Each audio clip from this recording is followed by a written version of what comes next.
Hare Krishna, muy buenos días. Ya estamos listos en una nueva clase del Srimad Bhagavatam. Mi nombre es Meenakshi Devi Dasi y recuerden que estamos desde el templo de Radha Kunya Vihari en la Ciudad de México. Hoy es un hermoso viernes 28 de noviembre del 2025 y vamos a compartir un verso del canto 1 que se llama La Creación. Capítulo 5, las instrucciones de Narada a Vyasadeva. Hoy toca el texto número 30, pero como es viernes y la mente lo sabe, vamos a ubicarnos en el contexto. Esta semana, como el capítulo nos lo indica, seguimos en las instrucciones de Narada a Vyasadeva y hacemos un recuento. Narada Muni, que es el maestro espiritual de Vyasadeva, está dando las instrucciones de cómo realizar un mejor servicio devocional para que,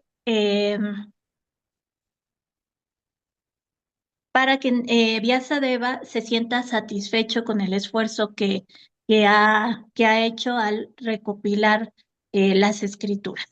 Entonces, Narada Muni ya está en un punto en donde está diciendo detalles más precisos, más selectos para realizar este servicio. Digamos que a grandes rasgos se pueden dividir en dos. Esto no es algo oficial, pero para identificarlo hay un esfuerzo, decisiones que toma el propio individuo para establecerse en una condición que le permita avanzar espiritualmente. Y hay otras que, digamos, vienen de fuera, ¿no? Del entorno, de la asociación, etcétera. Entonces,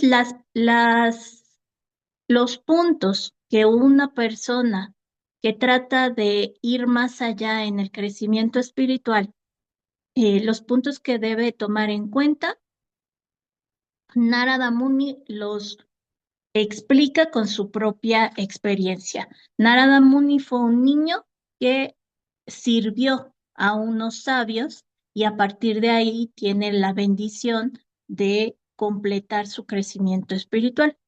Entonces él habla de el autocontrol y la disciplina. Él dice que sí, fue un niño, pero no tenía el humor de un niño juguetón o algo así, sino que era muy autodisciplinado, muy autocontrolado, obediente, no hablaba demasiado, algo muy, muy importante que se nos va de pronto, y hacía servicio.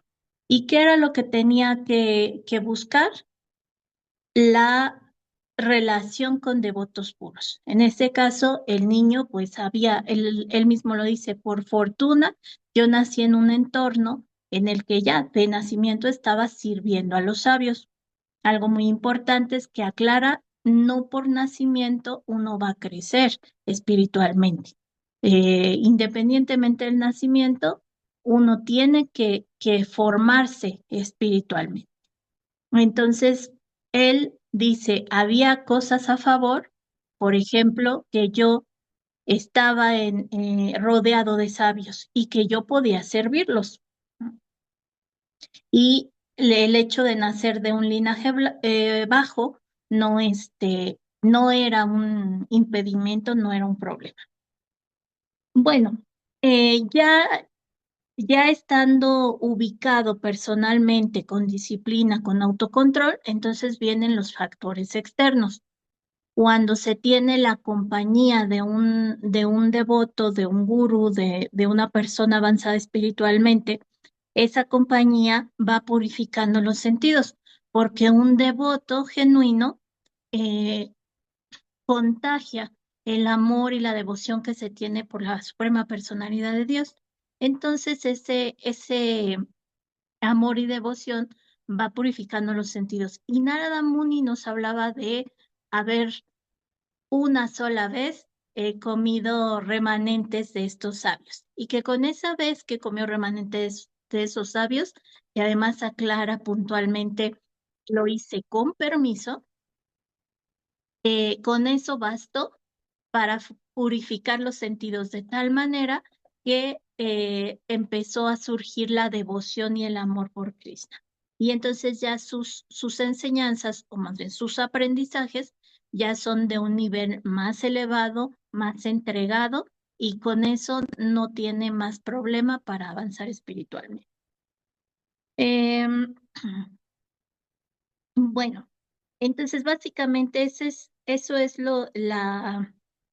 en eso hemos estado insistiendo en esta semana.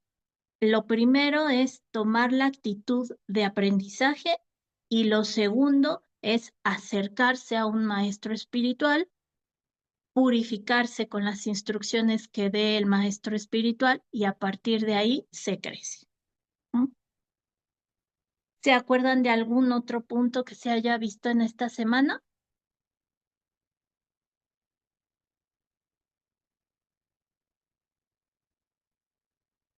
Muy bien,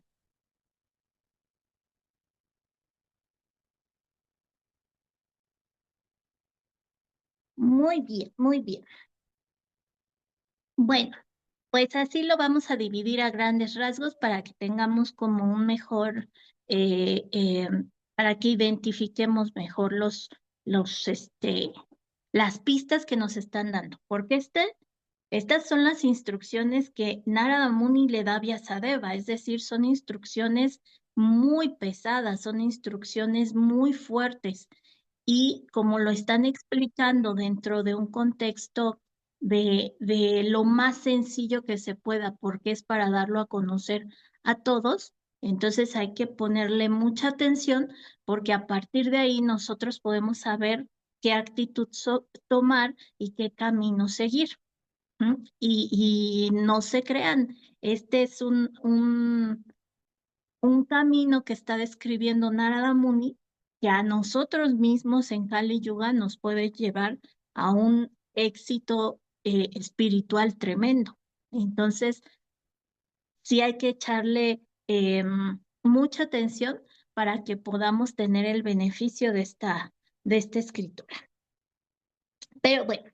Entonces, bueno, algo muy importante es que continúa con el concepto de acércate a un maestro fidedigno.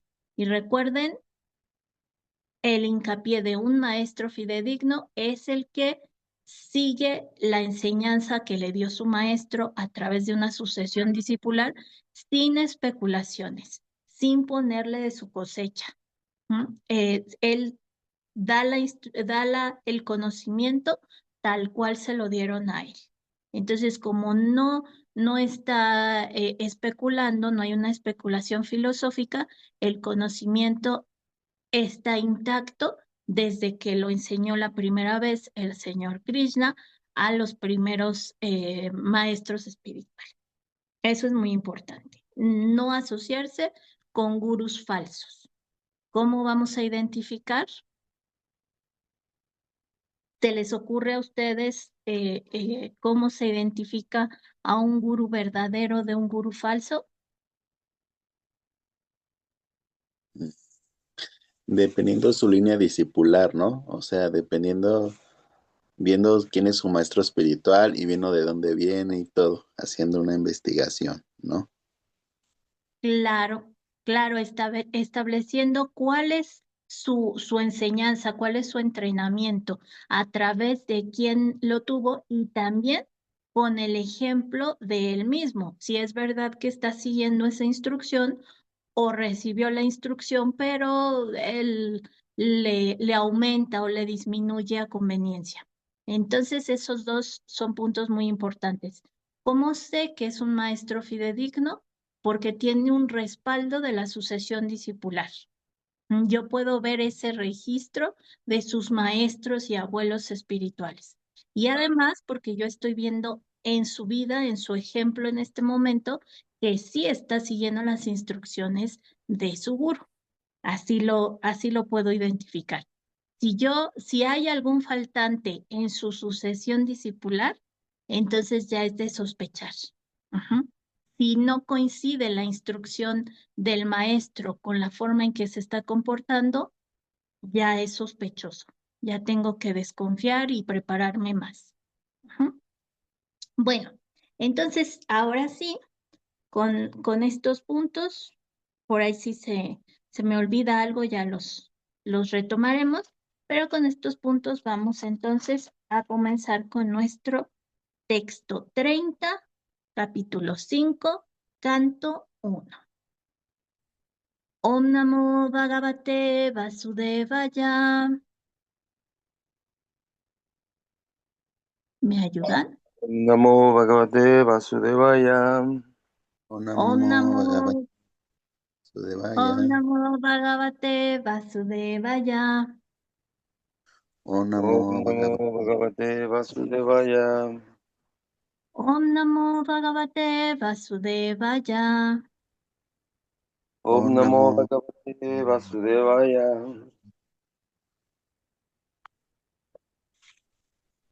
Narayanam Namaskritya Naram Chaiva Narottamam Devim Saraswatim Vyasam Tato Yayamudiraye. ¿Alguien me ayuda con la traducción? Antes de antes recitar este Srimad Bhagavatam, que es el medio mismo de la conquista, uno debe de ofrecer respetuosas reverencias a la personalidad de Dios, Narayan, a Narayan Rishi, el ser humano supremo, y a Madre Saraswati, la diosa de la erudición, y así la Vyasadeva, el autor. Eso es. Muchas gracias, Prabhu. Nasta prajeshu abhadreshu nityam bhagavata sevaya bhagavati uttama shloke bhaktir bhavati naistiki.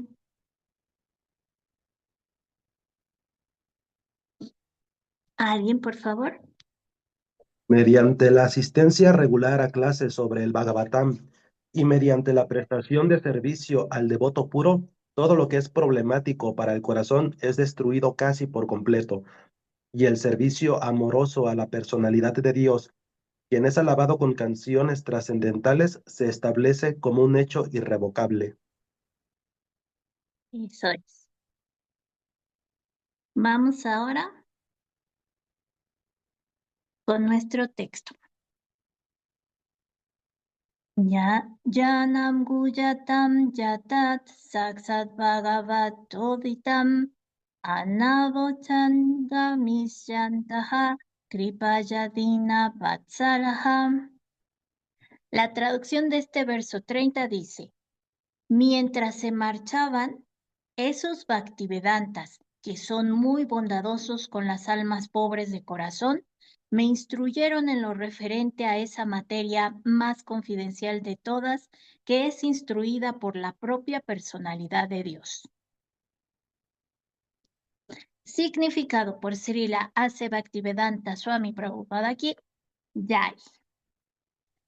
Un vedantista puro o un Bhaktivedanta instruye a sus seguidores de conformidad con las instrucciones exactas del propio Señor.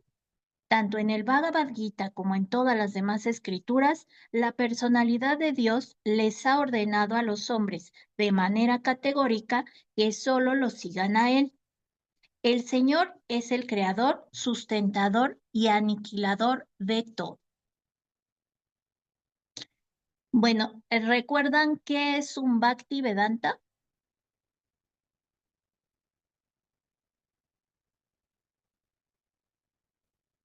Un vedantista puro, Un vedantista puro. ¿Qué es un vedantista puro? un paramahamsa, un alma muy elevada. Un alma muy elevada, una persona que ya está situada, que ya conoce los Vedas y los realiza. Ya está con todo el conocimiento. Por eso les dicen sabios, por eso les dicen vedantistas, y también una persona que tiene todo el conocimiento y se dedica a predicarlo. va por el mundo predicando el conocimiento trascendental. En el verso nos están diciendo estos Bhaktivedantas que son muy bondadosos con las almas pobres de corazón. Recuerden, una de sus características son que han renunciado a todo lo material y que se dedican a propagar el canto del santo nombre por el bienestar, ya no por el bienestar suyo, simplemente por el bienestar de la población. Bueno, el Señor es el creador, sustentador y aniquilador de todo. Toda la creación manifestada existe por su voluntad, y por su voluntad, cuando todo el espectáculo se termine, Él permanecerá en su morada eterna con todos sus enseres. Antes de la creación, Él se encontraba allí en la morada eterna, y después de la aniquilación, Él seguirá permaneciendo allí. Por consiguiente, Él no es uno de los seres creados, Él es trascendental. Bueno, aquí nos está describiendo lo trascendental de Krishna. Como Él es el que crea, entonces Él, independientemente de lo creado, Él siempre va a permanecer. Aunque no haya nada de creación, el creador siempre permanece. En el Bhagavad Gita, el Señor dice que muchísimo antes de que la instrucción le fuera impartida a Arjuna, eso mismo le fue instruido al dios del sol. Y con el transcurso del tiempo, la misma instrucción, habiendo sido erróneamente manipulada y habiendo sido quebrantada, le fue impartida de nuevo a Arjuna, porque él era su devoto y amigo perfecto. ¿Se acuerdan de esos pasajes del Bhagavad Gita? ¿Alguien más o menos recuerda que alguna vez hubo ese texto que escucharon en los audios en los que decía, en los que el señor Krishna le decía a Arjuna que él había impartido el conocimiento al dios del sol hace muchísimo tiempo? ¿Lo recuerdan? Sí, que Sí, Arjuna sí, le sí. dice que ¿cómo es posible si el sol es más viejo que Krishna? Y le empieza a decir, pero es que yo sí recuerdo mis nacimientos tras nacimientos. Le dice, tú, pues, por el estado de la materia, pues no, ¿verdad? Tú nada más recuerdas este, pero dice, nos hemos visto una y otra vez, una y otra vez. Entonces, le empieza a Exactamente. explicar. Sí, escuchó los audios, madre, para que vea. Muy bien, efectivamente. A ver, y por ahí, ¿qué capítulo será? Es como de los primeros, como el 2, capítulo 2, que es el Bhagavad Gita tal y como es. Muy bien. Exactamente, es de los primeros. Eso es importante, tómenlo en cuenta. En los primeros capítulos del Bhagavad Gita, bueno, los dos primeros se está describiendo, más o menos son los antecedentes, pero después se empieza a establecer el conocimiento, empieza a explicar el señor Krishna. Y en este caso, en el significado que estamos leyendo, se retoman esos capítulos, esos textos del Bhagavad Gita. Y ahí, como bien dice el devoto, está tal cual. Dice, yo di esta instrucción al dios del sol. Y Arjuna pregunta, dice, no, el dios del sol es más viejo que tú, ¿cómo pudo haber sido? Bueno, ya entonces viene la explicación de las reencarnaciones, del olvido, etcétera, etcétera. En este caso, aquí están retomando ese texto y también retoman el pequeño punto que dice, eh, este conocimiento le fue impartido de nuevo a Arjuna porque él era su devoto y amigo perfecto. También lo explica en el Bhagavad Gita, también lo menciona y lo recalca en el Bhagavad Gita. Lo está explicando Arjuna porque él tiene devoción, porque él ya tiene una relación con Krishna. Si no fuera así, Krishna no lo explicaría, porque él solo explica, solo em, vuelve la religiosidad al momento, al entorno, entre los que tienen fe, los que ya conocen a Krishna, los que ya establecen una relación con Krishna, entre sus devotos. Si no son sus devotos, él permanece fuera, aunque siempre nos acompaña. Si uno no tiene fe, si uno no tiene, no se acerca a Krishna, Krishna respeta esa distancia que uno pone. Entonces, solo da este conocimiento a los que tienen fe en él y se acercan a él. Seguimos con el significado. De manera que la instrucción del Señor puede entenderla únicamente los devotos y nadie más. El impersonalista, el cual no tiene ni idea de la forma trascendental del Señor, no puede entender el mensaje del Señor, que es de lo más confidencial. Ok, aquí nos dice que es de lo más confidencial porque lo entienden unos cuantos. Y aquí dice, el impersonalista, el cual no tiene ni idea de la forma trascendental del Señor, no puede entender este mensaje. Vamos a hacer un recordatorio. ¿Quiénes son los impersonalistas? Los mayavadis, Los mayavadis. Su principal característica es que no tienen la figura personal de Dios como su centro de meditación o su centro de devoción. Ellos ven a una figura que no es una persona. Pueden ver una luz.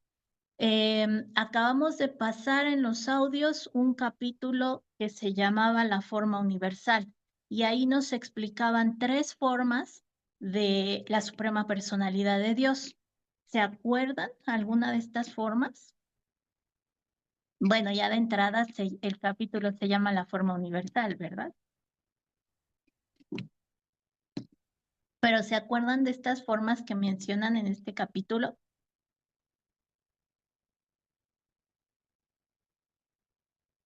¿Cómo? ¿Cómo era la forma universal? Muchas manos, muchas caras, o sea, Así es, inmenso, y lo vemos y nos echamos a correr. exactamente. Era una forma muy feroz, muy aguerrida, incluso violenta, a la que el mismo Arjuna le tenía miedo. Porque tenía colmillos, tenía fuego, estaba masticando enemigos y amigos, era una forma muy fuerte, muy ruda, pero se expresa porque el devoto puro quería verla. Y en el Bhagavad Gita nos explican, esa es una forma del Señor, pero ¿es material o es trascendental? Trascendental, ¿no? Porque esa forma nunca nace y nunca muere, siempre está manifestado. ¿Qué creen? Esa forma es material. La forma universal de Krishna sí es una forma de Dios, sí es una forma fidedigna, pero es material y es temporal. El Bhagavad Gita nos dice, nos recalca mucho que esa forma solo se manifiesta para la complacencia del devoto, pero esa es una forma material. ¿Cuál es la forma trascendental? La forma de Vishnu de 4 manos y sobre todo la forma de Krishna de 2 manos. Los impersonalistas que no se, no se, no se no están bajo el conocimiento de los pasatiempos del Señor, sino simplemente de las descripciones, los rituales y demás. Ellos, por eso dice aquí, no tienen ni idea de la forma trascendental del Señor. ¿No? Si a nosotros nos cuesta trabajo definir cuál es la forma trascendental del Señor, y digo a nosotros que estamos bajo una línea personalista, imagínense a los impersonalistas. Si los impersonalistas de entrada solo se dedican al resplandor de la suprema personalidad de Dios, por supuesto que es muy difícil que ellos tengan en mente cuál es la forma trascendental del Señor. Como esto ya es muy íntimo, esto ya es muy avanzado, por eso aquí le dicen, aquí Srila Prabhupada lo marca como el mensaje que es de lo más confidencial. El impersonalista, el cual no tiene idea de la forma trascendental del Señor, no puede entender este mensaje del Señor que es de lo más confidencial. La expresión más confidencial de todas es significativa aquí, debido a que el conocimiento del servicio devocional está muy, muy por encima del conocimiento del Brahman impersonal.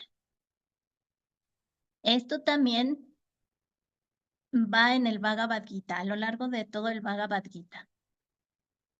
Recuerdan que estábamos hablando que en los primeros capítulos, Krishna le dice a Arjuna que le va a dar un conocimiento que ya se lo dio al dios del sol, ¿verdad?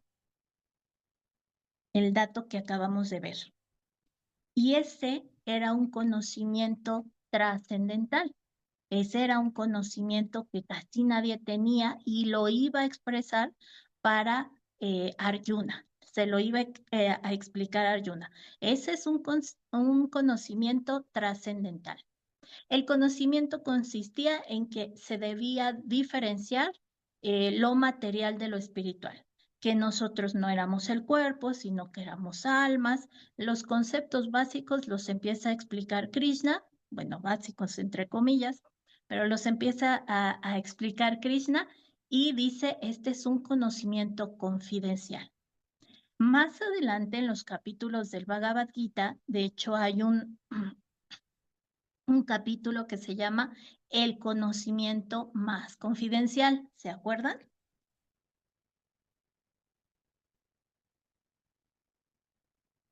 ¿Se acuerdan de su Bhagavad Gita? Más o menos. ¿Se acuerdan que existe por ahí un capítulo que se llama El conocimiento más confidencial? Sí, sí se acuerdan. Si no, ahorita van a revisarlo. Pero yo les adelanto que el conocimiento más confidencial se refería a describir a la suprema personalidad de Dios, la supremacía de la suprema personalidad de Dios. Y más adelante, en el Bhagavad Gita, hay un capítulo que de hecho estamos revisando ahora, que se llama El servicio devocional. ¿Sí lo ubican? Sí, ese sí lo ubico. Muy bien. Sí, Ese sí lo lo vi. describen, muy bien. Ese lo describen como el conocimiento más confidencial. Entonces estábamos en un conocimiento confidencial, uno más confidencial y el más confidencial de todos. Perdón. El más confidencial de todos termina siendo el servicio devocional, renunciar a todo y entregarse al servicio devocional a Krishna. Entonces, en este significado dice, la expresión más confidencial de todas es significativa aquí, debido a que el conocimiento del servicio devocional está muy, muy por encima del conocimiento del Brahman impersonal. Jnanam significa conocimiento ordinario o cualquier rama del conocimiento. Ya saben, matemáticas, filosofía, todos los que sean grandes eruditos se encargan del conocimiento. Después de ese conocimiento material, hay un conocimiento espiritual que sigue siendo conocimiento. Ese conocimiento se desarrolla hasta el conocimiento del Brahman impersonal.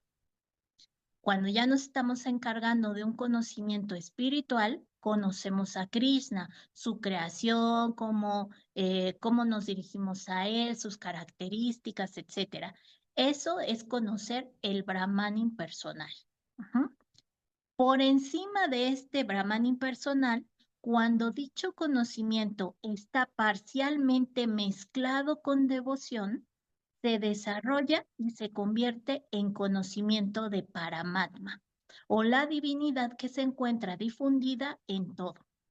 Entonces, ya cuando conocemos al Brahman impersonal, ya cuando decimos, sí existe un Dios por encima de todo, que ha creado todo y que permanece entre su creación, y ya reconocemos y todas las entidades vivientes tienen un pedacito de ese Dios, entonces en todas las entidades vivientes y no vivientes está representado el Señor. Aquí ya lo marcan como un conocimiento de Paramatma o la divinidad que se encuentra difundida en todo. Srila Prabhupada dice, este conocimiento es más confidencial, pero cuando dicho conocimiento se convierte en servicio devocional puro y se alcanza la parte confidencial del conocimiento trascendental, se denomina el conocimiento más confidencial de todos. Es decir, cuando ya llegamos a entender que no nada más es nuestro superior Krishna, que no nada más Él nos creó, sino que nuestro deber es servirle a Él y nada más a Él, entonces ya es el conocimiento más confidencial de todos. Y no nada más saberlo, sino practicarlo. Cuando ya se practica el servicio devocional, ese es el conocimiento más confidencial de todos. Y aquí termina el significado con, y este conocimiento se lo impartió el Señor a Brahma, Arjuna, Uddhava, etc. ¿Por qué? Porque, como nos decían y nos explicaban en el Bhagavad Gita, el Señor es el comienzo de la sucesión discipular. El Señor imparte el conocimiento a sus devotos, como mencionábamos antes, a las personas que tienen devoción, a las personas que le tienen amor a Él y le quieren servir a Él. Cuando hay una persona, cuando hay un devoto que ya es clasificado como devoto puro por su entrega al Señor Krishna, entonces el Señor Krishna le puede impartir el conocimiento y a partir de ese devoto puro se establece la sucesión discipular. Un devoto entregado se puede convertir en un gurú de otros discípulos y en un gurú fidedigno porque está tan entregado que sería incapaz de tergiversar el conocimiento que le ha dado el mismo Krishna. ¿Mm? Entonces, hay varias ocasiones en que Krishna se ha presentado en el mundo, digamos, en el mundo material, para formar a un gurú nuevamente, porque con el paso del tiempo, con las condiciones de las eras que se van degradando, entonces se puede perder la información como tal, deja de estar intacta y entonces pierde su valor, pierde su dirección. Recordemos que había en tiempos anteriores había personas que ya se dedicaban a sacar provecho de las escrituras y eso pues tergiversaba el objetivo de lo que es el conocimiento trascendental.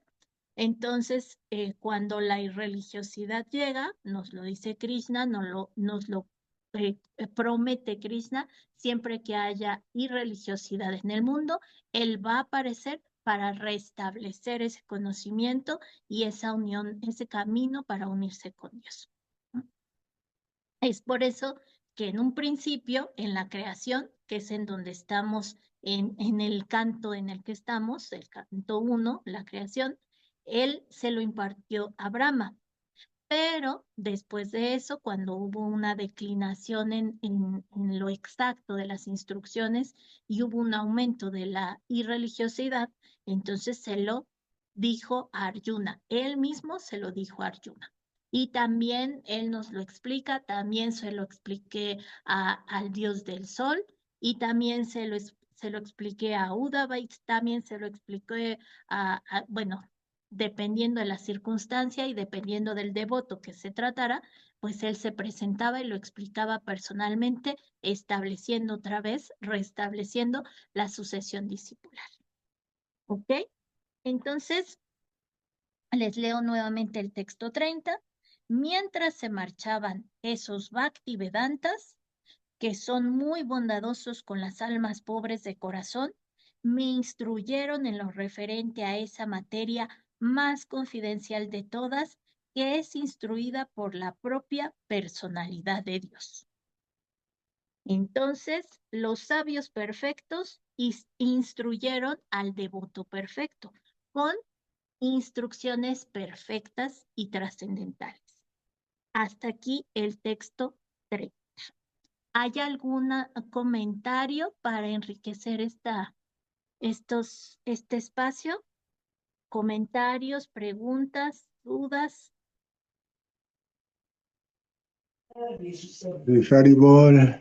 Haribol, Haribol. Sí, bueno, Haribol. de hecho, pues sí, por ejemplo, mucha gente a veces pregunta, ¿no? ¿Por qué si Dios es perfecto? ¿Por qué por ejemplo, por qué permite que haya tanta injusticia, que la gente se degrade, se malinterpreten las escrituras, existan gurús falsos? Entonces, esa es una buena pregunta y lleva un trasfondo muy amplio, ¿no? Porque pues Dios es absoluto, nos da la libertad, el libre albedrío, pero sí mucha gente a veces se hace esa pregunta, ¿no? ¿Por qué Sí, hay tanta imperfección dentro de la perfección? de la Haribol. perfección. Sí, miren, esa es una visión materialista en realidad. Nosotros estamos en este plano material, con un cuerpo material, con un cuerpo físico, y eso nos sentencia a un sufrimiento permanente.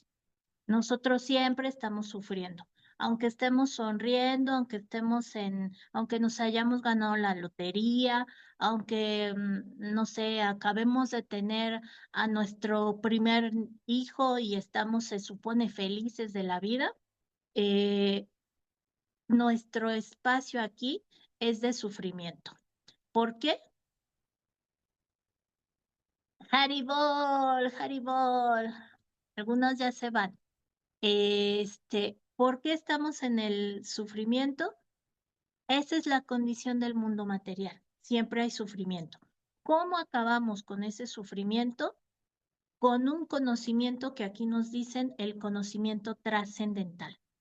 Cuando nosotros establecemos que no somos el cuerpo, sino que somos almas espirituales y que al alma espiritual, a la jiva, nada le puede hacer daño, entonces termina nuestro sufrimiento. Porque en realidad para la jiva no existe daño que le puedan hacer. Pero si nosotros solo nos identificamos con el cuerpo, pues nos identificamos con el sufrimiento del cuerpo. Entonces, cuando nosotros en el mundo material en el que vivimos vemos la injusticia, vemos, como decía el Prabhu, vemos la imperfección, es porque nos estamos identificando con lo material. Pero en realidad nosotros no somos lo material y en realidad todo es perfecto. Toda la creación de Krishna es perfecta. Aunque haya nacido un niño enfermo, también ese niño enfermo con un cuerpo enfermo o algo así es perfecto. ¿Por qué es perfecto? Porque detrás de este evento hay todo un trasfondo de karma, de vidas anteriores, no es que sea un castigo para el niño, no. En este ejemplo que tomé, no es un castigo, es simplemente una consecuencia. Nosotros nos identificamos con ese cuerpo que está sufriendo y decimos, ¿por qué hay esta injusticia? Pero en realidad ha sido perfecto. La creación de Krishna siempre lo es, porque Krishna es perfecto. Pero para evitar el sufrimiento de ser una persona que tiene desventajas o tiene injusticias, o para evitar el sufrimiento de ver en el prójimo a alguien que tiene desventajas o sufre injusticias, nosotros deberíamos situarnos en la plataforma de, pero es que no somos el cuerpo. Ese cuerpo sufre. De entrada sabemos que si se mete en el mundo material siempre va a sufrir, ¿no? Porque está pegado al mundo material. Pero en realidad nosotros somos almas espirituales que debemos meternos en el mundo espiritual.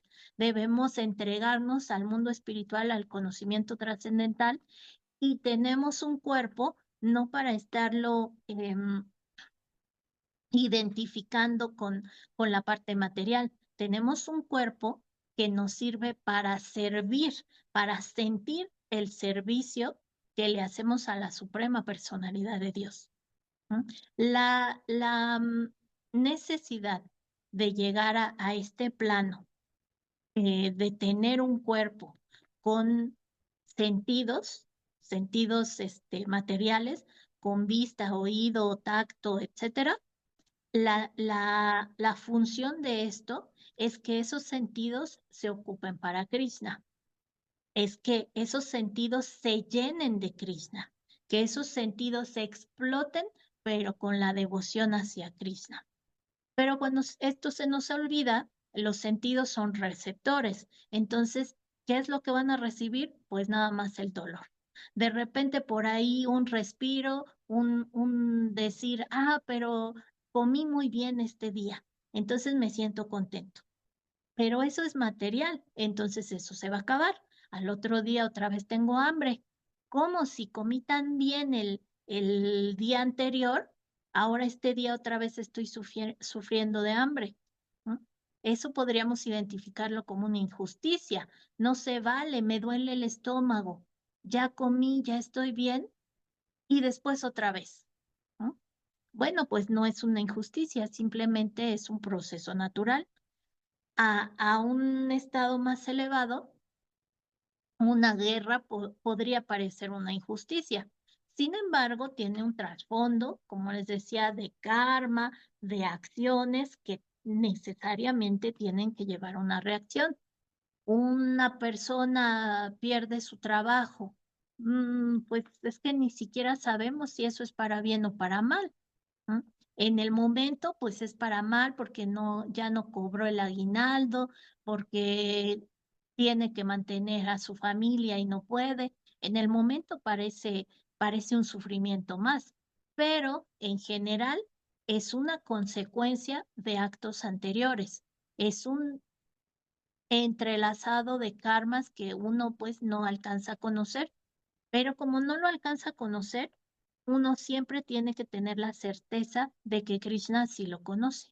Y porque lo conoce, lo está llevando a cabo de manera misericordiosa. Incluso algo que podría parecer una injusticia, como el hambre en nuestros estados más alejados, el hambre aquí mismo en la ciudad, ¿no? No es una injusticia, es un estado perfecto en el que nos ha puesto Krishna. Pero para ver la perfección de esto, necesitamos, como decía Krishna, como le decía Krishna a Arjuna, esto no lo puedes ver y no te puedes sentir contento porque no tienes los ojos para verlo. Para verlo, yo te tengo que dar la gracia de unos ojos trascendentales. Estos ojos trascendentales se refieren a no te identifiques con lo material porque no eres lo material. Por muy guapo, por muy bonita que seas, no eres el cuerpo. Por muy afortunado que sea tu estado en este mundo material, a lo mejor soy muy rica, a lo mejor soy muy sabia, a lo mejor soy muy misericordiosa en este plano material, pero eso es material. Cuando tú aprendas a ver más allá de lo material, entonces vas a entender que esa que ves como una injusticia no lo es. Es simplemente una consecuencia y de hecho es una consecuencia que si Krishna la está marcando, la marca con misericordia. ¿No? Recuerden siempre, si a nosotros nos hicieran la cuenta de karma que tenemos de tantas vidas anteriores, no alcanzaríamos a mucho. Afortunadamente, Krishna es misericordioso y nos disculpa mucho del karma que hemos cometido, de mucho del karma que tenemos que pagar. Y sobre todo, si nos acercamos a él, la cuenta que pagar se hace mucho más chiquita. Entonces, nosotros en realidad somos muy afortunados. De hecho, lo hemos hablado varias veces. Estando aquí en estas clases, estando haciendo el esfuerzo, estando escuchando, leyendo las escrituras, somos muy afortunados porque ya tenemos a través de estas lecturas, de estas clases, de estos audios, ya tenemos una relación con Krishna. Pequeña, grande, como sea, pero ya tenemos una relación con Krishna. Y eso nos permite ver que la relación con Krishna nos da felicidad, independientemente si nacimos en Suiza o si nacimos aquí en México, si estamos en Iztapalapa o estamos en Santa Fe, no importa. Ya tenemos una relación con Krishna y esa es la verdadera relación válida. El sufrimiento de si me tengo que trasladar en metro y está muy lleno, el sufrimiento de me dieron muy poco aguinaldo y la cena de Navidad es carísima, el sufrimiento de ya no aguanto a mis hijos porque se portan muy mal, todos esos sufrimientos son temporales, ¿no? Y cuando yo aprendo la diferencia entre lo espiritual y lo material, puedo ver que no hay injusticias. En realidad todo es perfecto y todo es justo, porque Krishna es perfecto y Krishna es justo. Y además es misericordioso. Entonces siempre aplica esta de pudo haber sido peor. Así es que no nos quejemos. Pero sobre todo, para no sentir ese sufrimiento, hay que aprender lo que aquí mínimo, lo que aquí nos marcan como el conocimiento confidencial. Saber que no somos el cuerpo. Lo básico en el mundo espiritual es saber que no somos el cuerpo, que no te identifiques con el cuerpo. ¿Sí? Vamos a terminar nuestra clase del día de hoy. Espero que les haya gustado. Muchas gracias por permitirme compartir todo esto con ustedes. Y entonces nos vemos el día lunes con el Bhagavad Gita, Gita Jayanti. ¿Ok? Haribol. Ok, Haribol. Gracias, María. Gracias. Haribol a todos. Que tengan un Haribol. día espectacular. Gracias Haribol, igualmente. muchas gracias a todos. Reverencias, Haribol. Haribol, Hare Krishna.